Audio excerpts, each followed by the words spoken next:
आज की इस वीडियो में हम करेंगे क्वेश्चन नंबर 6 एक्सरसाइज 6.2। ये है चैप्टर 6 लाइंस एंड एंगल्स। ये जो क्वेश्चन है ये काफ़ी अलग है बाकी क्वेश्चन से। इसके अंदर थोड़ा सा फिज़िक्स का इस्तेमाल हुआ है। चलो पहले मैं आपको पहले क्वेश्चन ना रीड करके क्वेश्चन एक्सप्लेन कर देती हूँ थ्रू डायग्राम, ठीक है। उसके बाद हम फिर से क्वेश्चन पढ़ेंगे ये देखने के लिए कि क्या हम क्वेश्चन को समझ पा रहे हैं। ओके, तो यहाँ पर हमें बोला गया है, यहाँ हमें बोला है कि ये लाइन पी क्यू और आर एस, ये जो दो लाइंस दिखाई हैं ये एक्चुअली में दो मिरर्स हैं, ठीक है, और ये पैरेलल है। और इन्होंने बोला कि ये जो रे ए बी जा रही है, ये जो रे ए बी जा रही है ये वाली, और फिर यहाँ से एक रे जा रही है वापस से रिफ्लेक्ट करके, और ये फिर रिफ्लेक्ट करके यहाँ जा रही है ऐसे, ठीक है। ये सब हो रहा है। इन्होंने अब ये बोलते हैं कि show that A B is parallel to C D. हमें शो क्या करना है, हमें शो करना है A B is parallel to C D. चलो अब हम पहले क्वेश्चन की लैंग्वेज को पढ़ लेते हैं, फिर मैं आपको कुछ दो बड़ी इंपॉर्टेंट बातें एक्सप्लेन करूँगी। अगर आपको वो दोनों बातें पता होंगी तो ये क्वेश्चन बहुत ईजी है करने में, ठीक है। देखो इन्होंने हमें बोला P Q and R S are two mirrors. तो ये जो दो मिरर्स हैं हमें कैसे मालूम पड़े कि ये लाइन के ऊपर जब ये ऐसे लाइंस बनाई हुई हैं, ये जो छोटी छोटी लाइंस बनाई हैं ये इंडिकेट करती हैं कि ये मिरर्स हैं, ठीक है, ये इसीलिए बनाई गई हैं। और इन्होंने बोला ये दोनों मिरर्स पैरेलल हैं। ये बड़ा इंपॉर्टेंट इन्फॉर्मेशन हमारे लिए कि ये दोनों मिरर्स पैरेलल हैं। अभी मैं आपको एक्सप्लेन करूँगी इनके पैरेलल होने से वो इम्पॉर्टेंट क्यों है, ये आप नोट करके रखना, ठीक है। चलो आगे बोल रहे हैं an incident ray A B. तो ये जो रे ए बी जा रही है इसको इंसिडेंट रे बोला। ये स्ट्राइक्स द मिरर, ये मिरर पे स्ट्राइक करी, strikes the mirror at P Q at B के ऊपर स्ट्राइक करी। The reflected ray moves along the path B C, यानी कि ये अब बी सी के अलॉन्ग मूव कर रही है। And strikes the mirror R S at C, और यहाँ पे सी पर आकर स्ट्राइक कर गई। And again reflects back along C D. Prove that A B is parallel to C D, ठीक है। चलो अब मैं इसको करने के लिए आपको दो बड़ी इंपॉर्टेंट बातें पहले एक्सप्लेन करती हूँ, क्योंकि वो दोनों आपको पता होनी चाहिए। पहली तो ये है कि अगर दो पैरेलल लाइन है, ये दोनों पैरेलल हैं, यानी कि ये इसको पैरेलल है, ठीक है। अब इन दोनों के बीच में मैंने यहाँ पे एक परपेंडिकुलर बनाया, और यहाँ पे एक परपेंडिकुलर बनाया। बेसिकली इस परपेंडिकुलर को अगर मैं एक्सटेंड कर दूँ तो ये जॉइन भी हो सकता है और ये भी हो सकता है। तो मुझे आप ये बता सकते हो कि ये जो दो परपेंडिकुलर मैंने बनाए हैं क्या ये एक दूसरे को पैरेलल होंगे, क्या ये होंगे? Answer is yes. दो पैरेलल लाइंस के बीच में जब भी आप ऐसे परपेंडिकुलर बनाओगे वो हमेशा एक दूसरे को पैरेलल होंगे, क्योंकि आप देखो ना इन दोनों लाइंस के बीच में हमेशा डिस्टेंस सेम रहता है। ये बात हम हमेशा पहले कर चुके हैं। और जब भी डिस्टेंस नापते हैं तो हमेशा परपेंडिकुलर ही होता है। क्या आप कभी भी मान लो अगर ये लाइन है और मैं आपको बोलूँ कि इस पॉइंट से इसका डिस्टेंस नापो, तो क्या आप ऐसे नापोगे? अगर आप ऐसे करने लग गए फिर तो बहुत सारे डिस्टेंस आ जाएंगे, फिर आप कंफ्यूज हो जाओगे कि कितनी दूर है। इसलिए डिस्टेंस का रूल ही यही होता है कि डिस्टेंस हमेशा परपेंडिकुलर नापा जाता है। इसी कारण से अगर आपके पास दो पैरेलल लाइंस हैं तो उनके बीच में अगर यहाँ परपेंडिकुलर बनाया और यहाँ बनाया तो आपको इमेजिन करना है कि ये एक्चुअली में इन दोनों के बीच में डिस्टेंस ही है और ये एक दूसरे को पैरेलल होंगे। एक तो ये बात हो गई। दूसरी बात, अगर एक शीशा बनाया हमने, मिरर की बात कर रहे हैं, ये मिरर है, ठीक है। इसमें एक रे लाइट आई हमारे पास, इसको बोलेंगे हम रे ऑफ इंसिडेंस। जो ये रे है पहली बात तो, ठीक है, ऐसे जो ये रे आ रही है ये मिरर के अंदर जा रही है, मिरर को स्ट्राइक कर रही है, इसका नाम है रे ऑफ इंसिडेंस। जो मिरर से बाहर जाएगी यानी कि स्ट्राइक करने के बाद जो रे बनी, यानी कि ऐसे, ये हो गई रे ऑफ रिफ्लेक्शन, ठीक है। अब हम यहाँ पर अगर एक परपेंडिकुलर बना दें ऐसे, ये वाला, तो ये जो परपेंडिकुलर है ये होता है नॉर्मल। ये अकॉर्डिंग टू फिज़िक्स है सब कुछ, लेकिन हम इसको मैथ्स के इस क्वेश्चन को सॉल्व करने में यूज़ करेंगे बातों को। अब एक लॉ होता है, लॉ ऑफ रिफ्लेक्शन। वो ये बोलता है कि ये जो दो एंगल्स बने हैं, ये वाला एंगल 1 एंड एंगल 2, एंगल 1 का नाम है आई और एंगल 2 का नाम है आर। ठीक है, तो ये जो एंगल आई है और ये जो एंगल आर है ये हमेशा इक्वल होंगे। इस एंगल आई का नाम है एंगल ऑफ इंसिडेंस, और आर का नाम है एंगल ऑफ रिफ्लेक्शन।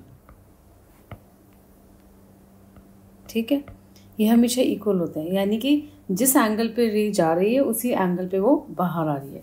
ये एक लॉ है फिज़िक्स का, जिसको हम यहाँ यूज़ करने वाले हैं। अब इस क्वेश्चन में क्या हो रहा है कि दो मिरर्स हैं आपके पास, ऐसे ऐसे। ठीक है, यहाँ से रे गई, ये रे ऑफ इंसिडेंस हुई, यहाँ से वापस आ गई तो ये रे ऑफ रिफ्लेक्शन हो गई। बट जब ये इस दूसरे मिरर पे जाके स्ट्राइक कर रही है तो दूसरे मिरर के लिए वो रे ऑफ इंसिडेंस ही है, यानी कि ये वाली जो रे है इस मिरर के लिए तो रे ऑफ इंसिडेंस है, इस मिरर के लिए इस मिरर के लिए तो रे ऑफ रिफ्लेक्शन है और इस वाले मिरर के लिए रे ऑफ इंसिडेंस है। अब जब ये स्ट्राइक करके बाहर आई तो ये रे ऑफ रिफ्लेक्शन बन गई। तो हम यहाँ पर भी एक नॉर्मल बना रहे हैं और यहाँ पे भी एक नॉर्मल बना रहे हैं, परपेंडिकुलर्स। ओके, तो यहाँ पे एंगल बना 1 और 2 जो कि इक्वल हो गए, और ये 3 और 4 ये दोनों इक्वल हो गए। ठीक है, तो अब क्या हो रहा है, ये सारी चीज़ें जो मैंने आपको एक्सप्लेन की है हम यूज़ करेंगे यहाँ पर इस क्वेश्चन को सॉल्व करने के लिए। सो अब आप रेडी हो सॉल्व करने के लिए? ओके, चलो अब हम करते हैं। सबसे पहला स्टेप होगा हमारा कंस्ट्रक्शन, क्योंकि हमें नॉर्मल चाहिए, परपेंडिकुलर चाहिए, तो हम कहेंगे ड्रॉ पी रख लेते हैं परपेंडिकुलर टू पी क्यू। तो इस परपेंडिकुलर को ड्रॉ करते हैं, ये बनाया हमने, इसका नाम रख दिया पी। ठीक है, और दूसरा हम बना लेते हैं एक और, ड्रॉ सी। अच्छा, पी ऑलरेडी है हमारे पास, हम पी नहीं ले सकते, पी फिगर में ऑलरेडी यूज़ हुआ है, तो हम इसका नाम बदल लेते हैं। ABCD भी हो गया, PQRS भी हो गया, BM कर लेते हैं।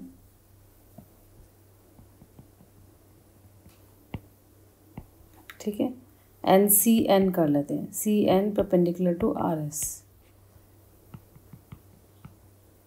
ठीक है, ये हो गया N। ओके, अब ये देखो कि PQ एंड RS तो पैरेलल थे, और BM इस perpendicular to PQ, CN perpendicular to RS, इनको मार्क कर लेते हैं 1 2 3। तो फ्रॉम 1 2 एंड 3, इन तीनों से हमारे पास क्या रिज़ल्ट आ गया कि BM is parallel to CN। ये मैंने भी आपको एक्सप्लेन किया था कि अगर दो पैरेलल लाइंस हैं और ये एक परपेंडिकुलर है और ये एक परपेंडिकुलर है तो ये एक दूसरे को पैरेलल होंगे। तो वही हम यहाँ पे लिख रहे हैं, BM is perpendicular to CN। Okay, इसको मार्क कर लो आप, ये इंपॉर्टेंट है क्योंकि इसको हम यूज़ करने वाले हैं 4। ओके, नाउ हमारे पास इस एंगल को 1 और इसको 2 मार्क कर लेते हैं, 3 और 4 मार्क कर लेते हैं। Angle 1 is equal to angle 2, आप लिखोगे लॉ ऑफ रिफ्लेक्शन। आप यहाँ पे वो भी लिख सकते हो, angle of reflection is equal to angle of incidence, और angle 3 is equal to angle 4, again law of reflection. तो जितनी मैंने एक्सप्लेनेशन करी थी वो आपको सिर्फ मालूम होनी चाहिए, आपको यहाँ एक्सप्लेन नहीं करना है। ठीक है, आप डायरेक्टली लिख सकते हो शॉर्ट में इतना। ये हो गया। अब देखो इस फिगर में हमारे पास क्या सिचुएशन आ गई कि ये दो मिरर्स हैं और ऐसे हमारे पास डायग्राम है, 1 और 2 इक्वल हो गए और 3 और 4 इक्वल हो गए। ठीक है, तो अब हमारे पास क्या आ गया हम अपना फोकस शिफ्ट करते हैं इस एंगल पे, ये एंगल 2 और ये एंगल 3, यानी कि ये लाइन इसको पैरेलल है, हमें पता थी। और एंगल 2 और एंगल 3 क्या बन गए इसके हिसाब से? ये जो लाइन आ रही है ये हमारा ट्रांसवर्सल हो गया। तो हम लिख सकते हैं कि BM is parallel to CN and transversal का नाम क्या है फिगर से हमारे पास? BC। BC इज़ दी, ये हमारा ट्रांसवर्सल है BC। BC is the transversal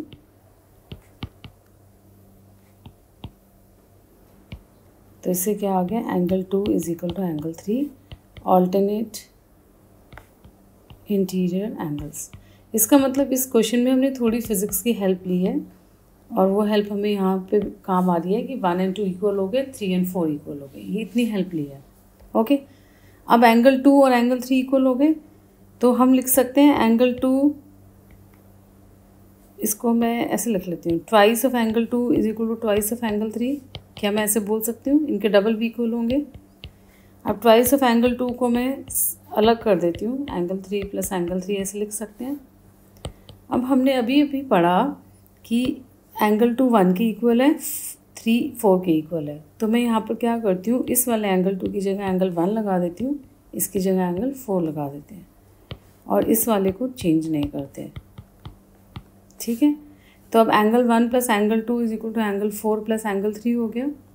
तो इसके हिसाब से हमारे पास था A और ये था हमारे पास पॉइंट D।